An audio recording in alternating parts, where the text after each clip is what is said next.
Prezados irmãos, queridos amigos, que a graça e a paz de Cristo Jesus esteja com todos vocês.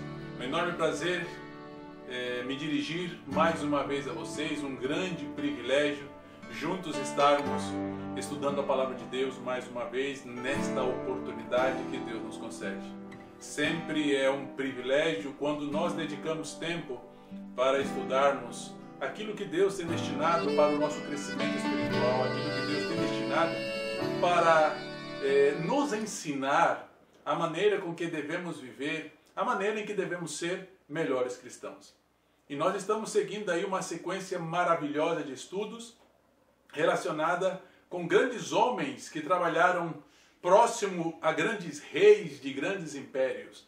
Nós já estudamos sobre Daniel, sobre Moisés, sobre Daniel, nós estudamos sobre Esther, estudamos sobre os amigos de Daniel, Sadraque, Mesaque e Abednego, e hoje nós vamos dar continuidade ao nosso estudo e vamos falar um pouco sobre um grande homem também que está relacionado com o povo de Deus. Nós vamos falar sobre Esdras. Mas antes de passarmos ao estudo em si da nossa lição, deixe-me lembrar a vocês aqueles breves recados. Por favor, sigam compartilhando o nosso vídeo. Compartilhe o nosso material com todos os seus contatos, já seja pelo Facebook, já seja aí pelo WhatsApp. Qualquer mídia social que você esteja utilizando, você pode compartilhar esse vídeo. Ele é integral ou até mesmo uma porção dele, você pode baixar aí, cortar uma porção dele que você acha melhor. E compartilhar com todos os seus contatos, beleza? E não deixe de colocar o seu joinha. É rápido, gente, não custa nada, um cliquezinho rápido ali no joinha. Tanto no Facebook, onde nós compartilhamos o nosso material, como também no nosso canal no YouTube. Basta um joinha. E se inscreva também no nosso canal no YouTube, para que você também possa receber outros vídeos que nós frequentemente postamos em nosso canal. Estamos preparando material também, alguns vídeos. Vamos fazer neste mês ainda algumas transmissões ao vivo, algumas lives, aí com alguns temas importantes sobre a família, e desde logo gostaria de convidar vocês para que possam participar também dessas lives, já que este mês de maio é um mês onde nós dedicamos a falar da família, beleza?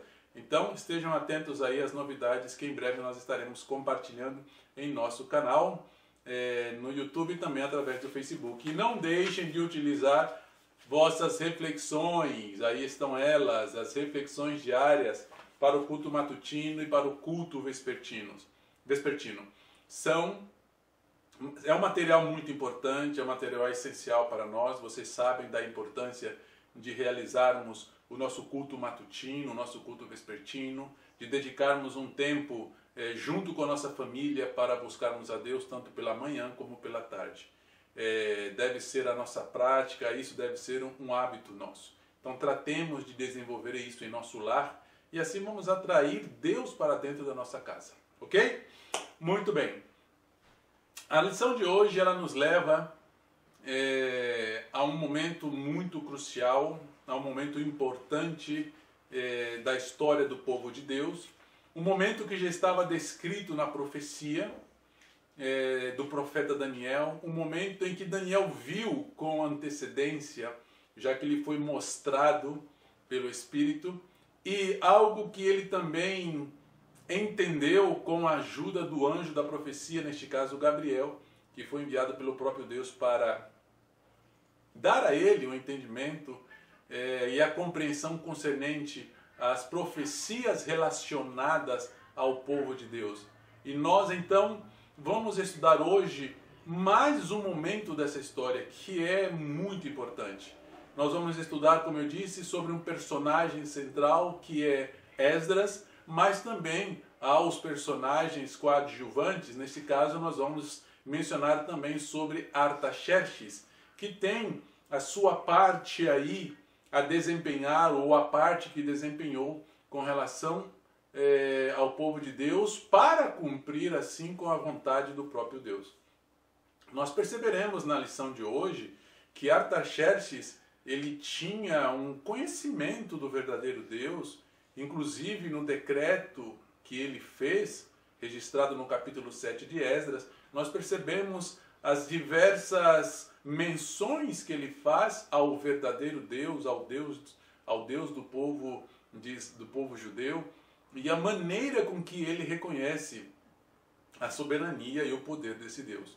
Vale ressaltar mais uma vez, talvez, que Deus ele trata de utilizar como seu instrumento o reino, o Império Medo-Persa. Assim como ele utilizou o Império Babilônico para cumprir com seus objetivos, ele também utilizaria o Império Medo-Persa para isso. E até o momento o Império vinha cumprindo com suas obrigações. Tudo que nós estudamos relacionado com o Império Medo-Persa, desde o momento em que Ciro conquistou o Império Babilônico, desde então, desde o ano 536, se eu não me equivoco, desde então vem se mencionando eventos dentro desse império.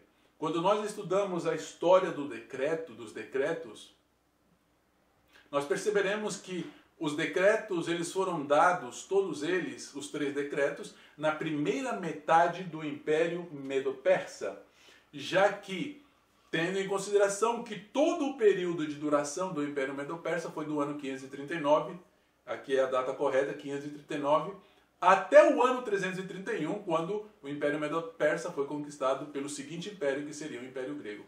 Então, a história dos 3 decretos ele ocorre na primeira metade deste longo período de duração do Império Medo-Persa. Então vejam só que este império ele atua para cumprir aquilo que já estava profetizado. O próprio Ciro tinha uma profecia concernente a ele, que foi-lhe apresentada por Daniel, e posteriormente também, e no caso de hoje, mais uma profecia se cumpriria com o decreto que seria dado por Artaxerxes. Eu quero ressaltar aos irmãos que, apesar de estudarmos hoje concernente ao decreto de Artaxerxes, não há como fazer uma separação deste decreto em si com relação aos 2 primeiros decretos, ao de Ciro e ao de Dario. Porque existe uma relação entre os 3 decretos. Mas o decreto de hoje, que nós vamos estudar, dado por Artaxerxes, ele é importante porque ele cumpre a totalidade da profecia registrada em Daniel, capítulo 9, o verso 25 ou 26, se não me equivoco. Onde diz que uma determinada profecia, ou a profecia das 70 semanas, ela teria início com a ordem que seria dada por Artaxerxes para restaurar e reedificar Jerusalém. Pois bem, esse decreto então, ele seria dado pelo rei Artaxerxes. Cabe ressaltar também sobre o personagem principal, que é nosso amigo Esdras. Esdras, ele não era qualquer pessoa. Ele é descrito no estudo como sendo escriba e sacerdote. Então Esdras ele cumpria com algumas responsabilidades. Primeiro, ele era um escriba do rei. Ou seja, ele trabalhava diretamente na corte do rei. Portanto, daí o contato dele com o rei, daí a proximidade dele com o rei. Esdras, sendo escriba do rei, dentro das suas responsabilidades como escriba, era ser um oficial do exército que se preocupava com o alistamento de novos soldados. Ele também cumpria, como parte das suas funções, redigir crônicas e documentos reais. Também está relacionado com isso a preparação de textos sagrados, de textos importantes, como também se preocupava pela literatura, por toda a literatura em si do reino. Na verdade, podemos dizer que Esdras, ele era um secretário de Estado que trabalhava ali no Império Medo-Persa. Esta era a função. Então vemos que era um homem muito bem preparado. Ele era escriba, mas veja que diz o texto, ele era um escriba versado na lei de Moisés. Ou seja, então podemos dizer que ele tinha um pós-grau, ele tinha um mestrado ou um doutorado, vamos dizer. Ele tinha um doutorado na lei de Moisés. Ademais de ser escriba, era doutor na lei de Moisés. Vamos acrescentar a isso o outro fato de que ele era chamado também de sacerdote. E quando nós buscamos a genealogia de Esdras, que é mencionada no seu próprio livro, fala de quem ele é filho.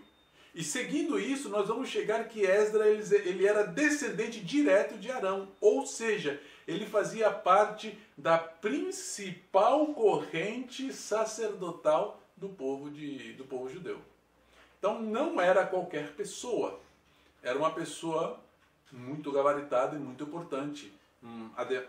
Mas se nós desconsiderarmos tudo isso, vamos considerar talvez a característica mais importante dele era o fato de que ele tinha o desejo de servir ainda mais o seu Deus. Não lhe bastava ter um doutorado, um conhecimento profundo nas leis de Moisés. Ele queria viver isso na prática. E para isso, ele entendia que era necessário regressar a Jerusalém. Então nós percebemos aí que nesse decreto de Artaxerxes, que fora dado no ano 457 antes de Cristo, regressaria então a Jerusalém Esdras e mais uma comitiva, mais um grupo de pessoas. Infelizmente, nesse regresso, com Esdras, iriam com ele aproximadamente 2.000 pessoas, não mais que isso. Seria entre 1.700 e 2.000 pessoas. Se vocês quiserem fazer um cálculo, isso está registrado no capítulo 8 de Esdras, onde ali descreve de maneira detalhada quantas pessoas estavam regressando com ele, Esdras, para Jerusalém.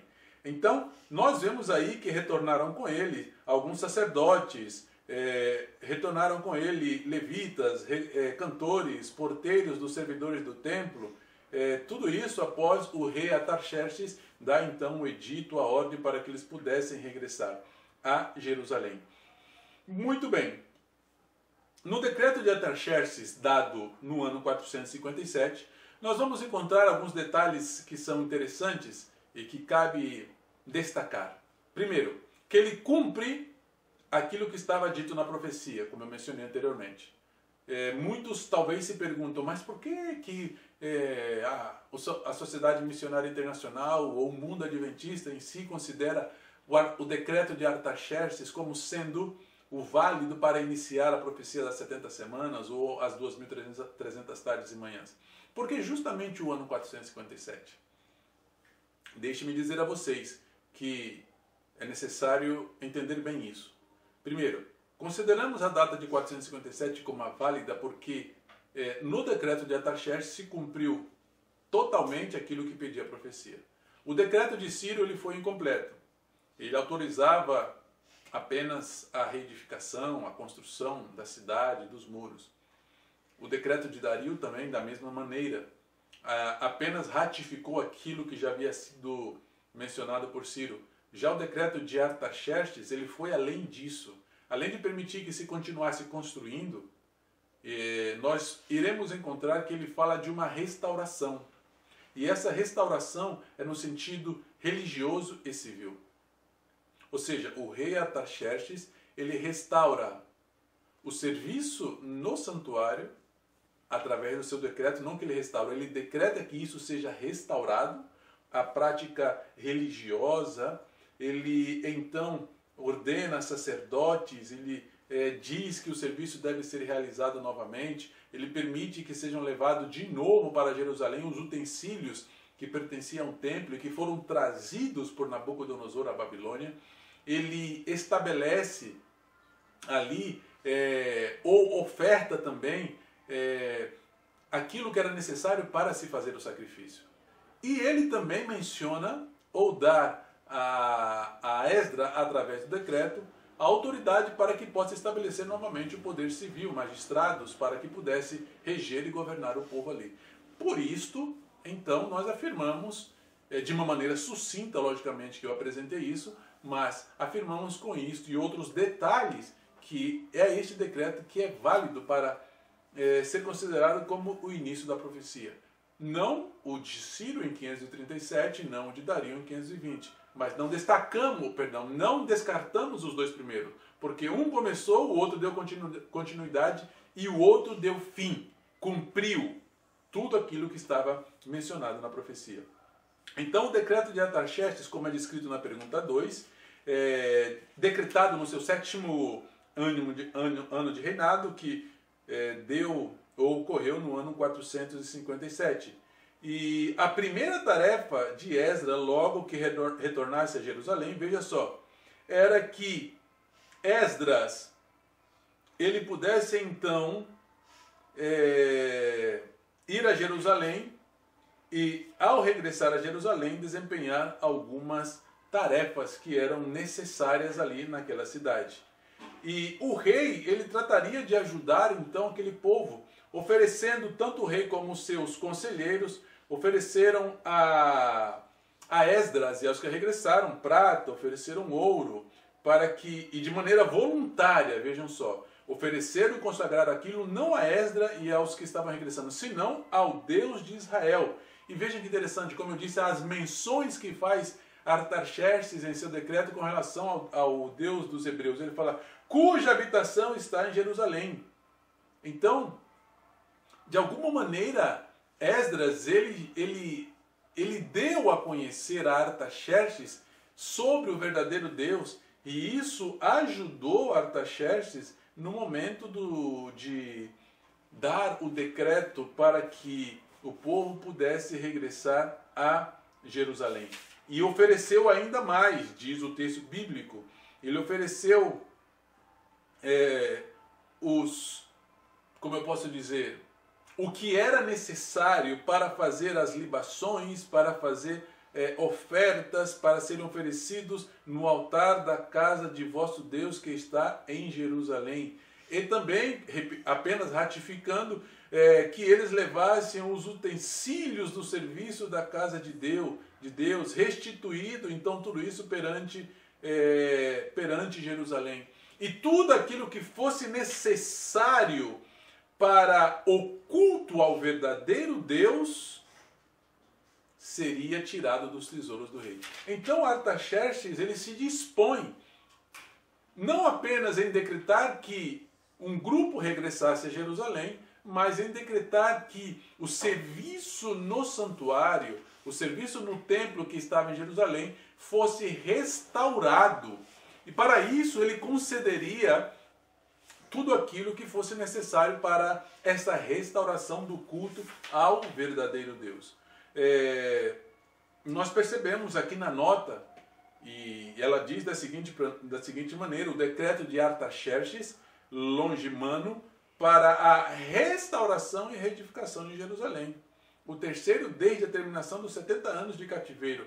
É notável por suas expressões referente ao Deus do céu, por seu reconhecimento das realizações de Esdras e a liberalidade das concessões feitas aos remanescente povo de Deus.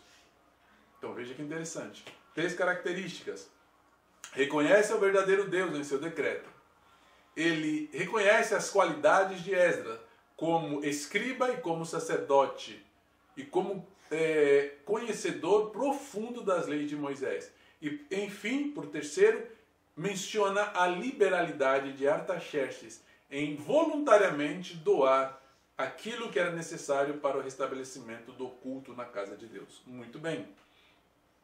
E não para por aí. Ele também daria uma ordem para os governadores que estavam além do rio, ou que estavam próximos ali a Jerusalém. Entendemos que o império de Artaxerxes era um império muito grande, era amplo e alcançava diversas nações.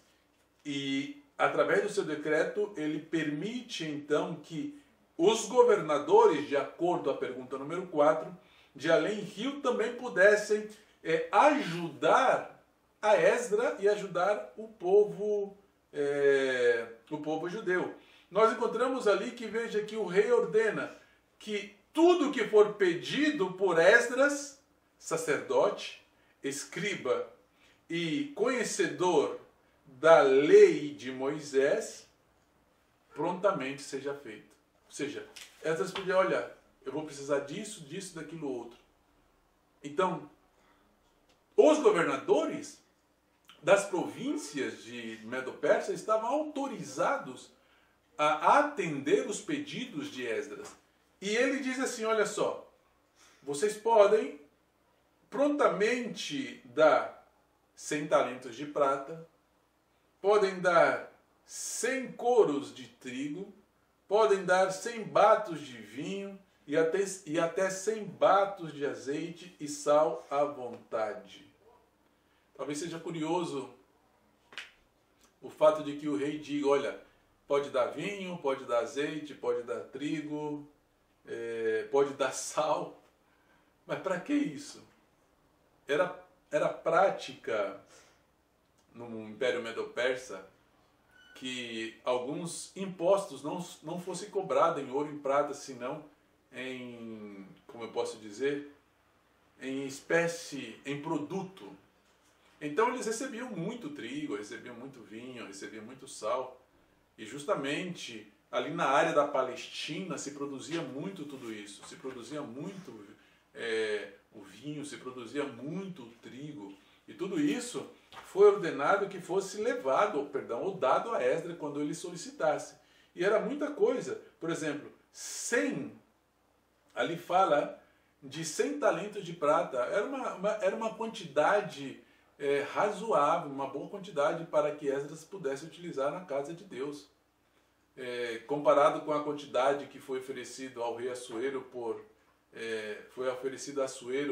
por Amã, está certo que é uma quantidade que se refere apenas talvez a 1%, mas ainda assim era uma excelente quantidade.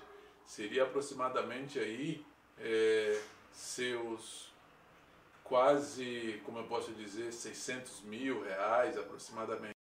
Então, ou talvez um pouco mais, se não me equivoco, mas era uma quantidade razoável. E sem mencionar aí os demais produtos, como o trigo, o vinho, o azeite e o sal, enfim. Tudo isso seriam para ofertas de libações que estavam sendo oferecidas pelo rei Artaxerxes. Pois bem, vejam só, o decreto, como ele é amplo, como ele vai se aprofundando, né? Nós vemos aqui a parte religiosa, onde se restabelece o culto ao verdadeiro Deus, ao Deus que tem o seu templo ali em Jerusalém. A partir do seguinte subtítulo da pergunta 5, nós encontramos que agora, em seu decreto, o rei exonera tanto a sacerdotes como levitas de alguns impostos, ou dos impostos que eram cobrados. Não somente isso, mas todos aqueles que serviam ali no templo. Ali falando dos sacerdotes, levitas, cantores, porteiros, servidores do templo em geral e ministros dessas casas, que não será lícito impor-lhes nem tributo, nem contribuição, nem renda. Então, é decretado também que não fosse cobrado nada daqueles que serviam ali no templo. Que não fosse cobrado nada deles. Pois bem, nós vemos aí, irmãos, que um rei pagão, um rei que não conhecia profundamente a verdade, ele atua de uma maneira que os cristãos deveriam atuar. Ele se preocupou muito por restabelecer o culto ao verdadeiro Deus. Ele se preocupou em que fosse restabelecido as pessoas indicadas para a realização daquele culto. Ele tratou de dar as ofertas necessárias para que os sacrifícios fossem elevados e oferecidos, e tratou de suprir todas essas necessidades. Devemos, como cristãos, nos preocupar, irmãos, pela adoração ao verdadeiro Deus, em suprir as necessidades para o culto a Deus, em suprir as necessidades do local onde é utilizado para a adoração ao verdadeiro Deus. Nós não devemos ficar despreocupados em não ter um lugar que esteja nas condições necessárias para adorar ao verdadeiro Deus. É curioso que durante muito tempo, depois do primeiro e do segundo decreto, e até mesmo depois do terceiro decreto, anos e anos, a construção do templo, do muro, tudo isso ficou deixado de lado, abandonado. E Ageu, inclusive, menciona que o povo se preocupou mais por sua própria comodidade do que pela preocupação em reedificar e preparar um lugar apropriado para a adoração ao verdadeiro Deus. Então veja só, nós devemos ter essa preocupação. O rei, de alguma maneira, talvez por esse tempo, ou por um tempo limitado, teve essa preocupação. Nós devemos ter constantemente. E no seu decreto ele segue dizendo que Esdras deveria agora nomear magistrados e juízes que julgassem o povo. Então veja aqui que nós vemos a restauração civil. Então vimos a parte religiosa e a parte civil. Magistrados e juízes, de acordo à lei de Moisés, deveriam então julgar o povo. Mas quando nós passamos à pergunta número 6, nós perceberemos que tudo isso só foi possível porque, de alguma maneira, foi feito um trabalho no coração de Artaxerxes. Vejamos só. O texto nos diz que Esdras ele se dirigiu de uma maneira muito sábia diante do rei. Ele utilizou palavras de sabedoria, ele foi prudente, ele foi inteligente para poder alcançar o seu objetivo. Mas não bastava apenas que Esdras agisse dessa maneira. Era necessário que o coração do rei fosse tocado para que ele pudesse ceder, para que ele pudesse então atender ao pedido de Esdras. E o texto menciona que o Senhor inspirou o coração do rei.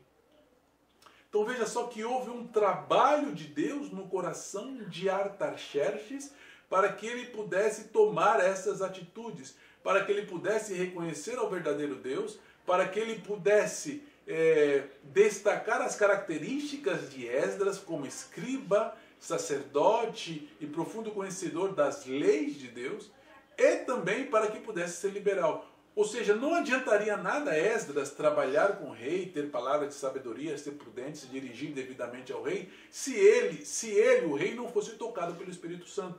Então, quando Esdras e o povo buscaram ao Senhor, e Esdras se dirigiu ao rei, o Senhor tocou no coração do rei.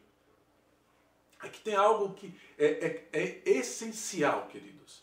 E é que não adianta nada nós tentarmos fazer com que outros façam a vontade de Deus se este outro não for tocado pelo Espírito Santo. Entende? A nossa parte, sim, é apresentar às pessoas a vontade de Deus e dizer, esta é a vontade de Deus. Foi o que Esdras fez. Mas não apresentar de qualquer maneira. É apresentar como Esdras apresentou. Esta é a vontade de Deus. O Senhor quer que façamos isto. Quem é esse Deus? É o verdadeiro Deus, o Deus vivo. E é a vontade dele que isso seja cumprido. E utilizemos os melhores métodos para alcançar esse objetivo. Sabe, nós aqui podemos recorrer novamente a Esther. Porque Esther também agiu com prudência e sabedoria para se dirigir a Assuero. Então vejam só, irmãos, que novamente se menciona de que um instrumento de Deus atuou com sabedoria para chegar ao coração de uma pessoa. Quando nós agimos com sabedoria para apresentar a verdade de Deus a quem quer que seja, fica muito mais fácil. E fica mais fácil ainda quando o Espírito de Deus toca no coração dessa pessoa. Então esse é o papel e o meu papel, apresentar a vontade de Deus. Cabe agora o Espírito Santo tocar no coração dessa pessoa para que essa pessoa possa ceder à vontade de Deus. Artaxerxes cedeu à vontade de Deus. Como eu disse, o Império Medo-Persa seria utilizado como instrumento de Deus e foi utilizado. 3 reis importantes. Logicamente que houveram outros reis, mas apenas esses 3 são mencionados com mais frequência pela dada a importância do que eles fizeram para com o povo de Deus.